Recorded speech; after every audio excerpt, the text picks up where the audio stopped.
آج ہم اللہ کے عظیم نبی نوح علیہ السلام کا ایک ایسا واقعہ سنیں گے جو صبر، استقامت اور اللہ پر کامل بھروسے کی بہترین مثال ہے۔ ہزاروں سال پہلے لوگ اللہ تعالیٰ کی عبادت چھوڑ کر بتوں کی پوجا کرنے لگے تھے۔ گناہ عام ہو چکے تھے اور حق بات سننے والا کوئی نہیں تھا۔ ایسے وقت میں اللہ تعالیٰ نے حضرت نوح کو اپنی قوم کی ہدایت کے لیے نبی بنا کر بھیجا۔ حضرت نوح نے اپنی قوم سے فرمایا، اے میری قوم، صرف ایک اللہ کی عبادت کرو، اس کے سوا کوئی عبادت کے لائق نہیں۔ 9 دن رات لوگوں کو سمجھاتے رہے، کبھی کھلے عام دعوت دیتے، کبھی تنہائی میں نصیحت کرتے، کبھی نرمی سے سمجھاتے تو کبھی اللہ کے عذاب سے ڈراتے۔ لیکن قوم کے سردار تکبر میں مبتلا تھے۔ وہ نوح کی بات سننے کے بجائے ان کا مذاق اڑاتے تھے۔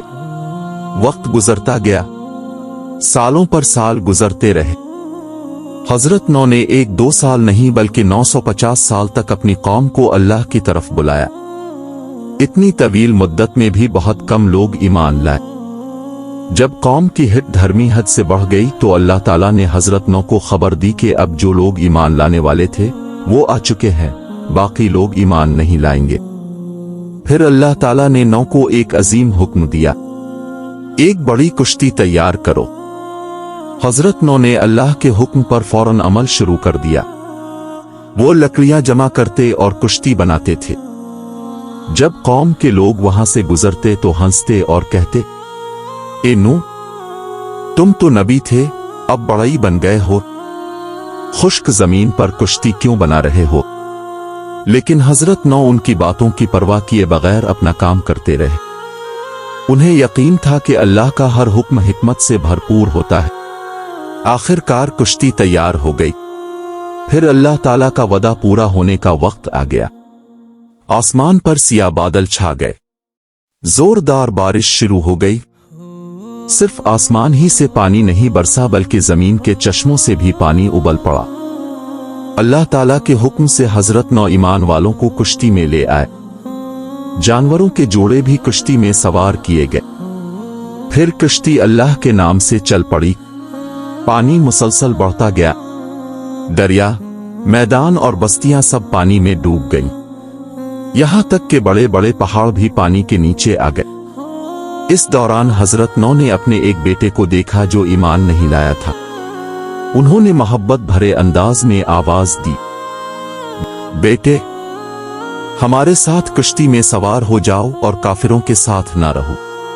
لیکن اس نے جواب دیا، میں کسی اونچے پہاڑ پر چڑھ جاؤں گا، وہ مجھے بچا لے گا۔ حضرت نوح نے فرمایا، آج اللہ کے عذاب سے کوئی نہیں بچ سکتا سوائے اس کے جس پر اللہ رحم فرمائے۔ اتنے میں ایک بڑی موج آئی اور وہ بھی پانی میں غرق ہو گیا۔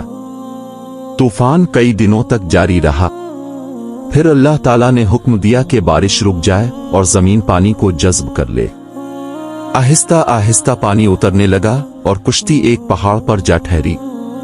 اس طرح اللہ تعالیٰ نے حضرت نوح اور ایمان والوں کو نجات عطا فرمائی، جبکہ ظالم اور نافرمان لوگ اپنے انجام کو پہنچ گئے۔ دوستو، اس واقعے سے ہمیں بہت بڑا سبق ملتا ہے۔ اگر ساری دنیا مخالفت کرے تب بھی حق کا راستہ نہیں چھوڑنا چاہیے۔ حضرت نوح نے 950 سال تک صبر کیا، لوگوں کی باتیں سنی، ان کے مذاق برداشت کیے، مگر اللہ کے حکم سے پیچھے نہ ہٹے۔ یاد رکھیں، کامیابی لوگوں کی تعریف میں نہیں بلکہ اللہ کی رضا میں ہے۔ سبق: اللہ پر بھروسہ کرنے والا کبھی ناکام نہیں ہوتا۔ حق بات پر ثابت قدم رہنا مومن کی نشانی ہے۔ اللہ کا وعدہ ہمیشہ سچا ہوتا ہے۔ تکبر اور نافرمانی انسان کو ہلاکت کی طرف لے جاتے ہیں۔ اگر آپ کو حضرت نوح کا یہ ایمان افروز واقعہ پسند آیا ہو تو ویڈیو کو لائک کریں، اپنے دوستوں کے ساتھ شیئر کریں اور چینل کو سبسکرائب کرنا نہ بھولیں۔